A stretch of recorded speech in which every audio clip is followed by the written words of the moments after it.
Hello friends, तो बहुत इंतज़ार के बाद अब वो दिन आने वाला है जब आपके पूरे साल की मेहनत आपके नीट के रिज़ल्ट के रूप में आपके सामने आने वाली है।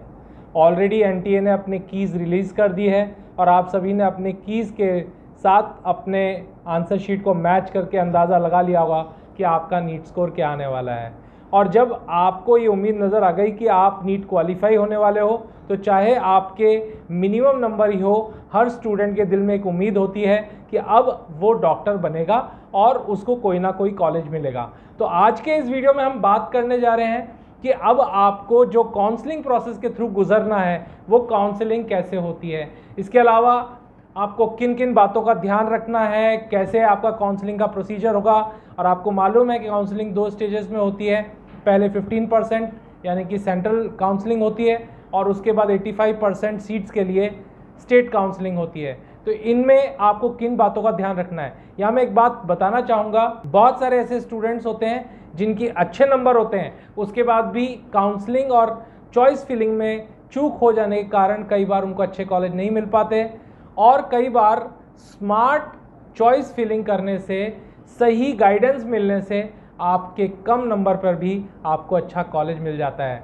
अगर आप भी स्मार्ट बनना चाहते हैं तो इस वीडियो को पूरा ध्यान से देखिएगा, क्योंकि ये वीडियो आपको बताने वाला है कि कैसे आपको चॉइस फिलिंग करनी है, क्या काउंसलिंग के अंदर आपको ध्यान रखना है, जिससे कि आपकी ज़िंदगी का आपका सपना पूरा हो सके। आपके दिमाग में ये भी सवाल होंगे कि अगर आपका स्कोर कम आ रहा है तो एडमिशन कैसे हो पाए, साथ में ही क्या डायरेक्ट एडमिशन पॉसिबल है। बहुत सारे स्टूडेंट्स ये सोचते हैं किसी कंसल्टेंट के थ्रू या किसी तरह से डायरेक्ट एडमिशन मिल पाए और काउंसलिंग प्रोसीजर को हम बाईपास कर पाएँ, क्या इसका भी कोई रास्ता है। इसके अलावा आरक्षण का क्या फ़ायदा और नुकसान आपको मिलने वाला है, ये सब पॉइंट्स हम इस वीडियो में कवर करने वाले हैं। हाय, मेरा नाम है विनय शर्मा, मैं एक करियर कोच हूँ और आज के इस वीडियो में स्पेसिफिकली हम पूरे 2021 के करियर काउंसलिंग प्रोसीजर के बारे में बातचीत करने वाले हैं और कई इम्पॉर्टेंट पॉइंट्स को रेज करने वाले हैं।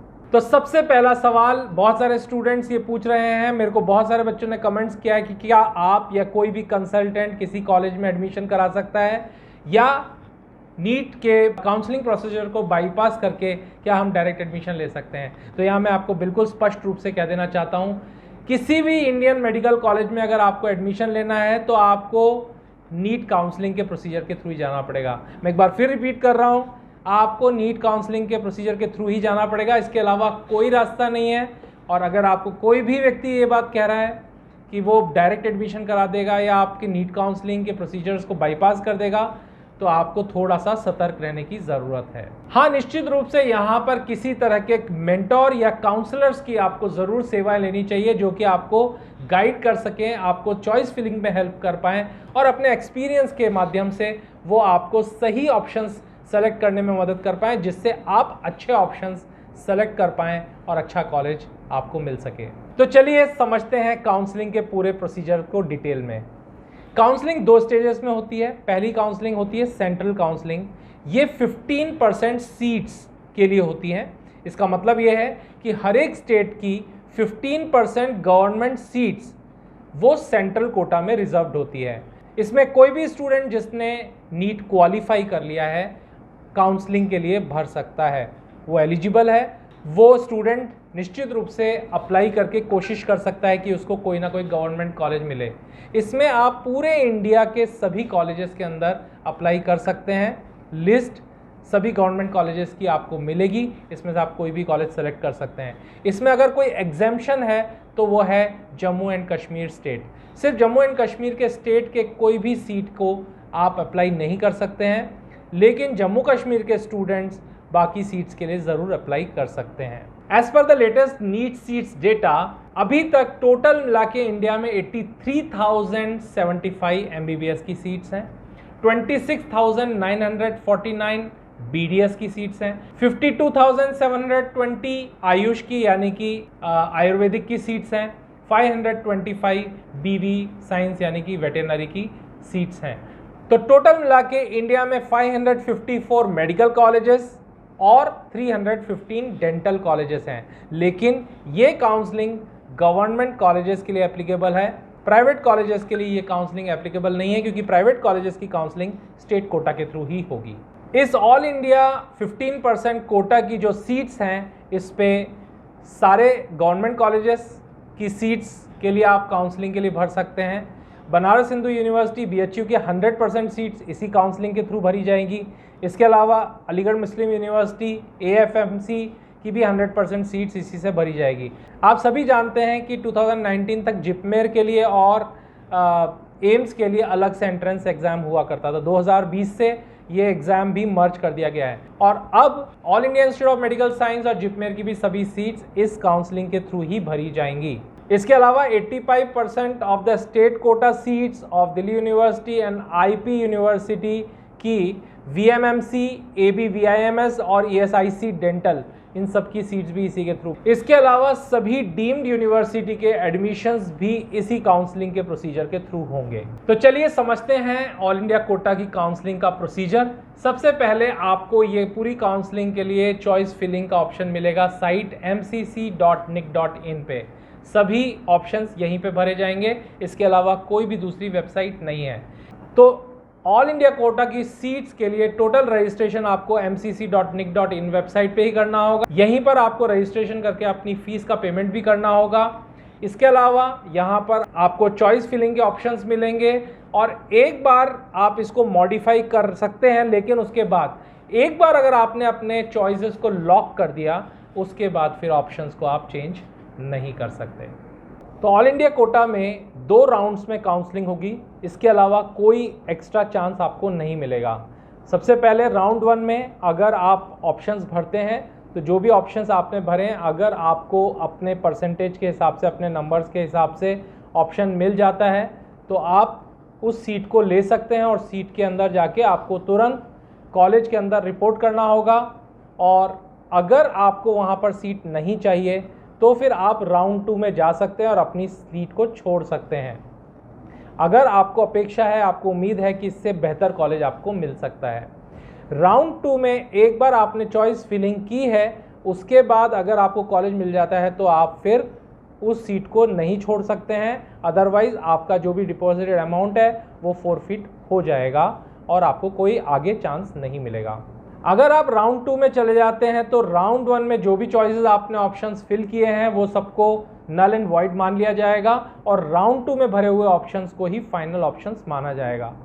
अगर कोई स्टूडेंट राउंड 1 में काउंसलिंग के लिए ऑप्शंस भरना भूल गया है या मिस कर गया है तो वो राउंड 2 में भी रजिस्ट्रेशन कर सकता है सेम वेबसाइट पे, लेकिन जिन स्टूडेंट ने राउंड 1 में रजिस्ट्रेशन कर दिया है उनको राउंड 2 के लिए अलग से रजिस्ट्रेशन करने की बिल्कुल ज़रूरत नहीं है। तो अगर राउंड 1 में आपको अपना पसंदीदा कॉलेज मिल गया है तो आपको तुरंत जाके 2 दिन के अंदर अंदर रिपोर्ट करना है अपने कॉलेज में, अपने डॉक्यूमेंट सबमिट करने हैं और फीस जमा करानी है। और अगर आपकी विलिंगनेस आपने नहीं शो की है और आप चाहते हैं कि आपको अपग्रेड करना है तो फिर आप सेकेंड राउंड में जा सकते हैं। सेकेंड राउंड में अगर आपको अपना पसंदीदा कॉलेज मिलता है तो फिर आप उसको लॉक कर सकते हैं। अगर आपने वहाँ पर ऑप्शन छोड़ा तो आप इस सिस्टम के बाहर आ जाएंगे, इसके बाद आपको कोई फर्दर चॉइसेस नहीं मिलेगी। और अगर आपको पसंद का कॉलेज मिल जाता है तो आप तुरंत आपको जाकर अपने कॉलेज में रिपोर्ट करना होगा और आगे की फॉर्मेलिटीज़ पूरी करनी पड़ेगी। बिल्कुल यही procedure deemed university, central university और ESIC के लिए भी एप्लीकेबल है। पूरा का पूरा प्रोसीजर सेम रहता है, बस फ़र्क इतना है कि अगर आप गवर्नमेंट कॉलेजेस के लिए अप्लाई कर रहे हैं तो आपका रजिस्ट्रेशन फ़ीस 10,000 रुपीज़ है। अगर आप डीम्ड यूनिवर्सिटीज़ के लिए अप्लाई कर रहे हैं तो आपको रजिस्ट्रेशन फ़ीस जमा करानी होगी 2 लाख रुपए। बस एक फ़ायदा आपको ज़रूर यहाँ पर मिलता है कि यहाँ पर मॉपअप राउंड होता है। तो पहला मॉपअप राउंड जो होता है उसमें जितनी भी सीट्स खाली रह जाती हैं, चाहे वो इंस्टीट्यूशनल कोटा की हों या सेंट्रल यूनिवर्सिटीज़ की हों, वो आप मॉपअप राउंड में चॉइस फिलिंग कर सकते हैं। अगर कोई स्टूडेंट डीम्ड यूनिवर्सिटीज़ के लिए राउंड 1 और राउंड 2 में पार्टिसिपेट नहीं कर पाया तो भी वो मॉपअप राउंड में पार्टिसिपेट कर सकता है। अगर उसके बाद भी कोई seats due to non joining या फिर नॉन रिपोर्टिंग के कारण खाली रह जाती तो ये सारी सीट्स चले जाती हैं स्ट्रे वैकेंसी मॉपअप राउंड में। यहाँ पर ये राउंड यूनिवर्सिटीज़ द्वारा खुद कंडक्ट किया जाता है। यहाँ पर आपको मालूम होना चाहिए, आपकी इन्फॉर्मेशन बिल्कुल क्लियर होनी चाहिए कि आपको कौन से कॉलेज में जाकर रिपोर्ट करना है। जिस कॉलेज में सीट्स अवेलेबल है आपको उसी कॉलेज में जाना होगा। पर ये एक थोड़ा सा कॉम्प्लेक्स प्रोसीजर है क्योंकि एक ही दिन में ये सारी काउंसलिंग होती है और आप एक समय पर कितने कॉलेजेस में जाएंगे, तो आपको उस तरीके से प्लान करना होता है। और यहाँ पर मेंटोर और काउंसलर्स का बहुत इंपॉर्टेंट रोल आता है, जो आपको कंटिन्यूसली गाइड करते रहते हैं कि कहाँ पर सीट्स खाली हैं और आप कहाँ पर जाकर आप अपना दावा पेश कर सकते हैं जिसमें आपकी संभावना बने कि आपको कॉलेज में सीट मिल जाए। अब इस पूरे प्रोसीजर में आपको रजिस्ट्रेशन का मौका राउंड 1 पे मिलेगा, उसके बाद आपको राउंड 2 की शुरुआत में मिलेगा और उसके बाद सीधे मॉप अप राउंड पे मिलेगा। बीच में एक बार आपका काउंसलिंग शुरू हो चुकी है, उसके बीच में आप रजिस्ट्रेशन नहीं कर सकते हैं। अब इसके बाद समझने की कोशिश करते हैं स्टेट कोटा काउंसलिंग, यानी कि 85% सीट्स के लिए। हर स्टेट के पास अपनी टोटल गवर्नमेंट सीट्स की 85% सीट्स स्टेट कोटा के लिए ही एलोकेटेड होती है, यानी कि उस कोटा में सिर्फ उस स्टेट के स्टूडेंट्स जिनके पास स्टेट का डोमिसाइल है सिर्फ वही ऑप्शन फिलिंग कर सकते हैं। और इन सभी सीट्स के लिए काउंसलिंग स्टेट की जो director general of health services होती है उसकी अलग अलग वेबसाइट्स हैं, वेबसाइट्स के लिंक मैं नीचे डिस्क्रिप्शन में दे रहा हूं। हर एक स्टेट के लिए अलग अलग काउंसलिंग होती है और उसका अलग अलग वेबसाइट है, वहां पर जाके आपको अपने ऑप्शंस भरने होंगे और उसके माध्यम से ही आपको गवर्नमेंट कॉलेज की सीट्स मिल सकती है जो कि आपको स्टेट कोटा में मिलेगी। अब इसके बाद बचती है बात प्राइवेट मेडिकल कॉलेजेस की। तो प्राइवेट मेडिकल कॉलेजेस के लिए सेंट्रल कोटा में कोई सीट्स नहीं होती है, सारी सीट्स स्टेट कोटा के थ्रू फिलिंग होती है। लेकिन यहाँ पर एक फ्लेक्सिबिलिटी स्टूडेंट्स को मिलती है। बहुत सारे ऐसे स्टूडेंट्स हैं जिनको अपने स्टेट में सीट नहीं मिल रही होती है, वो दूसरे स्टेट्स में भी अपीयर करना चाहते हैं। बहुत सारे ऐसे स्टेट्स हैं जिनके पास फ्लेक्सिबिलिटी है और उनके यहाँ पे डोमिसाइल का कोई रेस्ट्रिक्शन नहीं है। इसके लिए हमने अलग से एक पूरा वीडियो बनाया है कौन से स्टेट्स हैं जहाँ पर डोमिसाइल का रेस्ट्रिक्शन नहीं है, जहाँ पर किसी भी स्टेट का स्टूडेंट अप्लाई कर सकता है और कितनी सीट्स वहाँ पर अवेलेबल है और उनकी फ़ीस कितनी है। ऐसे कुछ वीडियोस मैंने बनाए हैं, एक वीडियो यहाँ पर दिया हुआ है इस लिंक पर, आप देख सकते हैं। इसके अलावा बहुत सारे स्टूडेंट्स का इंटरेस्ट होता है कर्नाटका के बारे में, कर्नाटका मेडिकल कॉलेजेस के, प्राइवेट मेडिकल कॉलेजेस के बारे में इंटरेस्ट होता है, क्योंकि वहाँ पर उनको लगता है काफ़ी कम फीस में एडमिशन्स हो जाते हैं और स्टूडेंट वहाँ पढ़ाई कर सकते हैं। तो उसका क्या प्रोसीजर है, कितने मार्क्स और कितनी फ़ीस पर आपको वहाँ एडमिशन मिलेगा, इसके लिए भी हमने एक वीडियो बनाया है जो आपको फिर इस लिंक पर आप क्लिक करके देख सकते हैं।